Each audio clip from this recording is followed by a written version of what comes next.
தொடர்ச்சியாக தற்போது சூழல் என்ன அப்படின்றத பார்த்துட்டு வரும். இந்தியா பாகிஸ்தான் இருதரப்பிலும் பதற்றமான ஒரு சூழலை நீடிக்கிறது. எல்லையோரம் இருக்கக்கூடிய பல பகுதிகளிலையும் பதற்றம் நிலவுகிறது. குறிப்பாக நேற்று இரவிலிருந்து தொடர்ச்சியாக இருதரப்பிலும் தாக்குதல்கள், பாகிஸ்தான் எடுத்த தாக்குதலுக்கு தக்க பதிலடியை இந்தியா கொடுத்திருக்கிறது. இன்று அதிகாலையில் இயல்பு நிலை திரும்புவதாக அறியப்பட்ட அந்த நேரத்திலேயே ஜம்முவின் குப்வாரா போன்ற பகுதிகளில் பாகிஸ்தான் அத்துமீறி தாக்குதலை முன்னெடுத்திருக்கிறது. அது குறித்தான தொடர்ந்து கள நிலவரம் என்னவாக இருக்கிறது அப்படின்றத எம்முடைய செய்தியாளர்களும் அவ்வப்போதைய தகவல்களில் வழங்கிட்டு வராங்க. இந்த நேரத்தில் இணைந்திருக்கிறார் எம்முடைய செய்தியாளர் வெங்கட்ரமணன். வெங்கட், தொடர்ச்சியாக என்ன சூழல் அப்படின்றத பார்த்து கொண்டிருக்கிற வேளையில் இந்த ஏர் டிஃபென்ஸ் அப்படின்றது இருதரப்பிலும் இந்த தாக்குதல்களில் ரொம்ப முக்கியமான ஒரு ரோல் ப்ளே பண்ணுது அப்படின்னே சொல்லலாம்.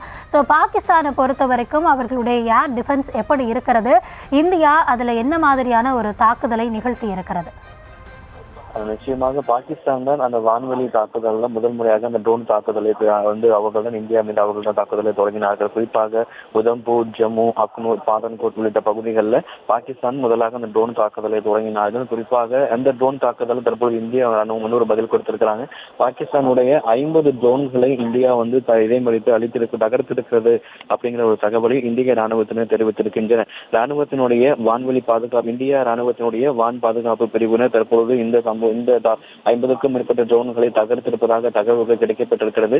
அதே போல பாகிஸ்தானில் இருக்கக்கூடிய கராச்சி, லாகூர் நகரங்களை குறிவைத்து இந்திய ராணுவமும் 25 ட்ரோன்கள் மூலியமாக தாக்குதலை நடத்தியிருப்பதாக பாகிஸ்தானுடைய அந்த இணையதள வாயிலாக இருக்கக்கூடிய தகவல்கள் கிடைக்கப்பட்டிருக்கிறது. குறிப்பாக நீங்கள் குறிப்பிட்டது போலவே இந்த வான் பாதுகாப்பு பிரிவுடைய அந்த ரோல் அப்படிங்கிறது ரொம்ப முக்கியத்துவம் வாய்ந்ததாக பார்க்கப்படுகிறது. ஏன்னா வான்வெளி தாக்குதல்ங்கிற பொழுது அதனை அந்த வான்வெளி தாக்குதல் தான் ஒரு முதல் தாக்குதலாக இருக்கும்போது பல வகையில் இந்த ஒரு நாடு மீது நாடு போர் புரியும் பொழுது பல வகைகளை தாக்குதல் நடத்துவதாலும் கூட இந்த வான்வெளி தாக்குதல் என்பது மிக முக்கியத்துவம் வாய்ந்ததாக பார்க்கப்படுகிறது. அப்படி இருக்கக்கூடிய ஒரு சூழ்நிலையில முதலாக பாகிஸ்தான் தான் இந்திய எல்லை கோட்டு பகுதியில் இருக்கக்கூடிய உதாம்பூர், ஜம்மு, அக்னூர், பாதான்கோட் உள்ளிட்ட பகுதிகளில் ட்ரோன் மூலியமாக தாக்குதலை பாகிஸ்தான் நேற்று இரவு ஒரு 8 மணி அளவில் தொடங்கி இருந்தது. இந்த நிலையில பாகிஸ்தானுடைய 50க்கும் மேற்பட்ட ட்ரோன்களை இந்தியா தகர்ந்திருக்கிறது.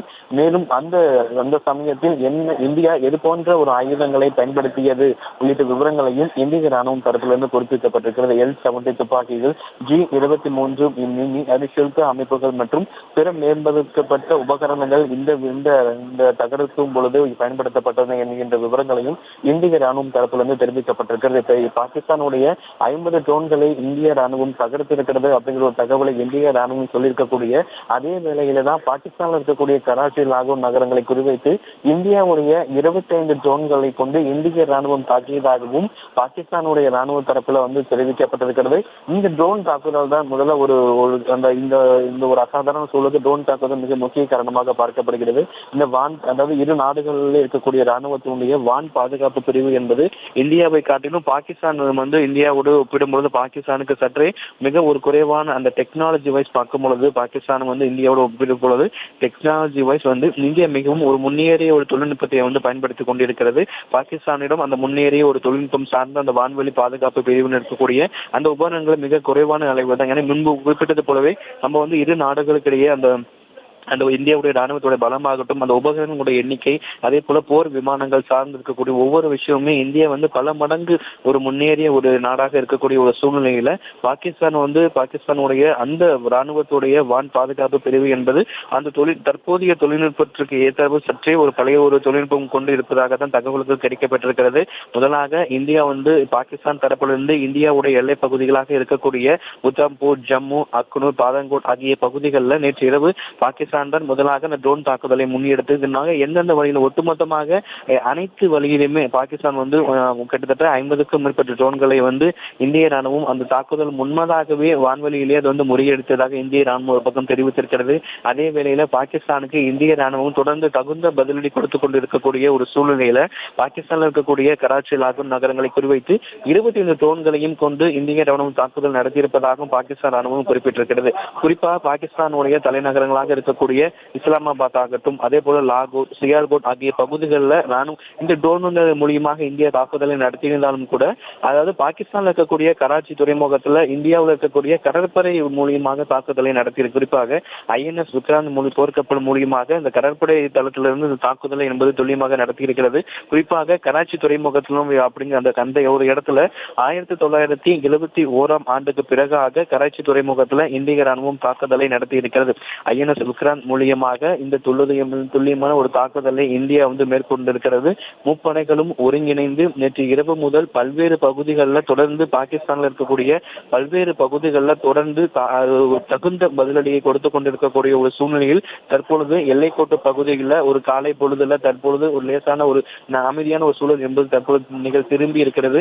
அந்த எல்லைக்கோட்டு பகுதிகளாக இருக்கக்கூடிய ஜம்மு, அதே போல பாரமுல்லா, பூஞ்ச், அதே போல உத்தாம்பூர் உள்ளிட்ட பகுதிகளில் ஜம்மு அண்ட் காஷ்மீருடைய முதலமைச்சர் உமர் அப்துல்லா நேரடியாக சென்று ஒரு சில இடங்களில் அவர் பார்வையிட இருக்கிறார்.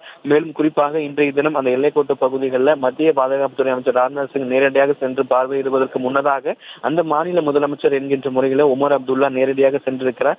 ஏற்கனவே ராஜஸ்தான்ல இருக்கக்கூடிய முதலமைச்சர் பகர்லால் சர்மா மாநிலத்தில் எல்லைக்கோட்டு பகுதிகளில் நேற்று இரவு நடந்த சம்பவங்கள் குறித்து மாநில அமைச்சர்களோடு ஒரு அவசர ஆலோசனை மேற்கொண்டிருக்கிறார். ஒவ்வொரு மாநில அதாவது எல்லைக்கோட்டு பகுதியில் இருக்கக்கூடிய ஒவ்வொரு மாநில முதலமைச்சர்களும் மாநில இருக்கக்கூடிய அமைச்சர்கள் தலைமையில் ஒரு கூட்டத்தை கூட்டி அதன் பிறகு மத்திய அரசு தரப்பிலிருந்து காணொலி காட்சி வாயிலாக அழைக்கும் பொழுது மாநிலங்களுக்கு எந்த மாதிரியான இடத்துல கூடுதல் பாதுகாப்பு தேவைப்படுகிறது, மாநிலத்தினுடைய தற்போதைய நிலைமை என்ன என்பது விவரங்கள் என்பது ஏன்னா இப்ப பார்த்தோம் அப்படின்னா பஞ்சாப்ல இருக்கக்கூடிய அமிர்தசரஸ் விமான நிலையத்தில் என்பது பாதுகாப்பு என்பது பலப்படுத்தப்பட்டிருக்கிறது. முன்பு இருந்ததை காட்டிலும் கூடுதல் அளவிலான பாதுகாப்பு என்பது அங்கு போடப்பட்டிருக்கிறது.